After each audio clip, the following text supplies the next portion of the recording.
ఆదాయానికి మించిన ఆస్తులు ఉన్న కేసులో ఉమామహేశ్వరరావుని అరెస్ట్ చేసిన ఏసీబీ జాయింట్ డైరెక్టర్. ఈ సందర్భంగా సుధీంద్రబాబు మాట్లాడుతూ ఏసీపీ ఉమామహేశ్వరరావుపై తమకు కొన్ని అభియోగాలు వచ్చాయని అన్నారు. 17 ప్రాపర్టీలను గుర్తించామని, 5 గట్కేసర్ ఫ్లాట్లను గుర్తించామని, 38 లక్షల నగదుతో పాటు 60 తులాల బంగారం సీజ్ చేశామని, 2 లాకర్లను గుర్తించామని, షామీర్పేటలో ఒక విల్లాను గుర్తించామని, ఇప్పటి వరకు మార్కెట్ విలువ ప్రకారం 3.5 కోట్ల సొత్తును స్వాధీనం చేసుకున్నామని తెలిపారు.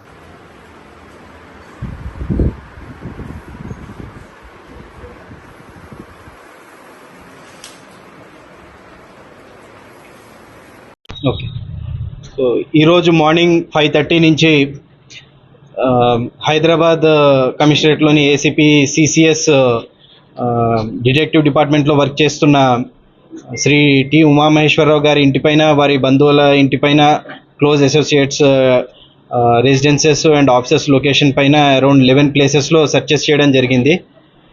ఆయన పైన అభియోగాలు రావడంతో ఆదాయానికి మించిన అక్రమ ఆస్తులు ఉన్నాయన్న నేపథ్యంలో ఇవి సెర్చెస్ చేయడం జరిగింది. సో ఆ సెర్చెస్లో భాగంగా ఇప్పటిదాకా అన్ని సెర్చెస్ అన్ని ప్లేసెస్లో చూసి కన్సాలిడేట్ చేసుకుని చేస్తే అరౌండ్ 17 ప్రాపర్టీస్ ఈయన వేరియస్ ప్లేసెస్లో ఈయన బంధువుల పేరు మీద కొన్నట్టుగా తెలుస్తోంది. అండ్ అందులో ఒక 5 ప్రాపర్టీస్ గట్కేసర్ ఏరియాలో ఉన్నాయి, కొన్ని ఆంధ్రాలో కూడా ఉన్నాయి. ఒక 7 ప్రాపర్టీస్ వైజాగ్ దగ్గర చౌడవరం అనే ఏరియా ఉంటుంది, ఆ చౌడవరంలో కొన్నట్టుగా తెలుస్తోంది. అట్లనే ఇక్కడ ఈ సేమ్ అశోక్ నగర్ ఏరియాలోనే అరౌండ్ 4 ప్రాపర్టీస్ ఉన్నాయి. షామీర్పేటలో ఒకటి, కుక్కట్పల్లిలో ఒకటి, అండ్ ఆల్సో మెడ్చల్ మల్కాజ్గిరి అటువైపు కూడా ఒకటి అన్నట్టు పర్చేస్ చేయడం జరిగింది. సో అవన్నీ కూడా తీసుకున్నాము, డాక్యుమెంట్స్ అన్నీ కూడా సీజ్ చేయడం జరిగింది.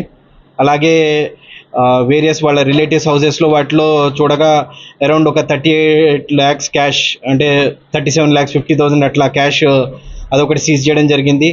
గోల్డ్ కూడా సుమారు వేరియస్ టైమ్స్ 60 తులాస్ గోల్డ్ అది కూడా సీజ్ చేయడం జరిగింది. సో ఇవన్నీ చూస్తే టోటల్ మూవబుల్ అంటే అక్రమాస్తుల దాంట్లో movable immovable properties value around it comes around 3.5 crores, 3 crores 46 lakhs అన్నట్టు 3.5 crores అట్లాగా document value, actual registered value అది వస్తుంది. ఇక మార్కెట్ వాల్యూ మేము చెప్పము, జనరల్గా మీరు మీ ఎస్టిమేషన్ వేసి చూసుకోవచ్చు. సో ఇట్లాగా దొరకడం జరిగింది. సో ఇంకా ఫర్దర్ వేరే కొన్ని ఈయన చేసిన కేసెస్లో కూడా కొన్ని అభియోగాలు ఉన్నాయి. సో ఆ అభియోగాల్ని కూడా తదుపరి దర్యాప్తులో మేము కొనసాగిస్తాము, పోలీస్ కస్టడీ తీసుకుని.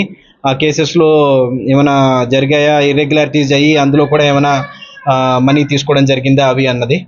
సో ప్రస్తుతానికైతే ఇన్ని ఫార్మాలిటీస్ కంప్లీట్ చేసి కోర్టులో హాజరుపరిచి రిమాండ్ చేయిస్తాం. క్యాష్ ఎంత పడుతుంది? క్యాష్ 37,50,000.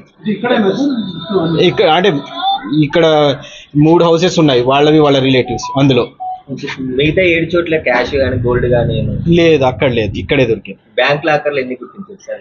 లాకర్లు కొన్ని దొరికాయి, అరౌండ్ 2 లాకర్స్ దొరికాయి. సో అవి ఇంకా చూడాలి, ప్రస్తుతం సిబ్బంది అంతా ఇక్కడే ఉన్నాం కాబట్టి రేపెల్లుండిలో అవి వెరిఫై చేస్తాం, ఫ్రీజ్ చేయించేసాం. మరిన్ని అప్డేట్స్ కోసం మా ఛానల్ని సబ్స్క్రైబ్ చేయండి.